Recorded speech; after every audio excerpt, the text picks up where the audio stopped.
Oh, my name is Eric Hooks, and I've been many things in my time, as they say in The Man Who Would Be King, most of which are best left unsaid. So, having been a foot soldier in the military and a trader, I was a currency trader. I was self-employed for a while, and I'm very keenly aware of the significance of information and access to it. And I did take a medical ethics course a long time ago, and I certainly appreciate, how significant the issues you raise are, and also, as you yourself suggested, Paul, just information, the pursuit of information, and if you have it in its entirety, and hopefully you're able to show some sunlight on all aspects of it, I think that addresses some of the ethics questions, hopefully there. But I was curious because I took decades ago when E.O. Wilson's book first came out, before social biology was a dirty word, and they had to change it, to evolutionary psychology. We still use it.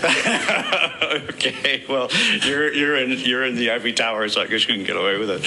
But as you know, Wilson got a picture of ice cold water. I know, dumped on and I his think it was head right after in that the time ivory they started tower. changing the word. I saw him about a month ago, in coinciding with the release of his collected works and stuff. But since you have essentially made such a pretty package here in actually talking, without naming the word consilience, again, and I'm not sure how many people are really prepared for that. I'll tell you, my book, the last paragraph ends with the word consilience. It does. It does. I mean, available for purchase. Okay, I thought it was fascinating because his book, when it first came out, had devoted some 500 plus pages to what you observe about behavior in nature, and clearly nobody goes to school for that, nor are they given maybe parental pushing verbally in the direction for choice making. But in the last 30 pages, of course, are incredibly controversial. But since this is an area that you're living, perhaps you can do your bit publicly here for some of the notions that he's addressing and is your final word in your book. He's my hero, flat out. As a biologist, as a sociobiologist, I think Wilson is just one of the greatest thinkers of the last 100 years. Like one of the 5 or 6 most important thinkers of the last 100 years.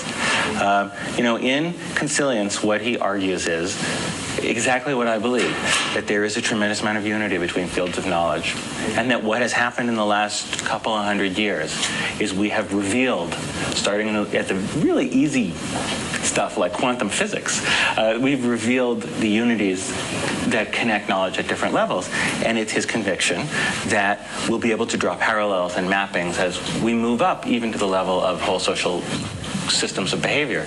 And what he argues in the book, very, I think, eloquently, but I guess not everyone drew that conclusion, was that the really big challenge is the gap between the social sciences and the natural sciences. And bridging that gap is going to be really, really hard. At my university, there is a dean for social sciences and a dean for natural sciences, and those are 2 separate divisions of school.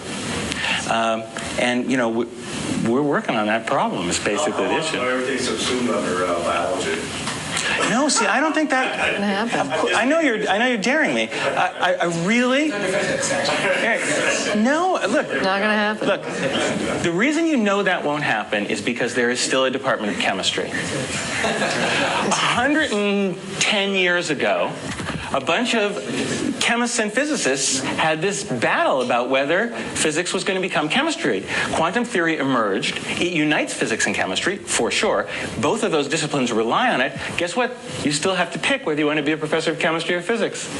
So do I hope 100 years from now, there'll be mappings between psychological levels, economic levels, neuroscientific levels? I'm convinced there will be. But I think you'll still have to pick what you want to be a professor of.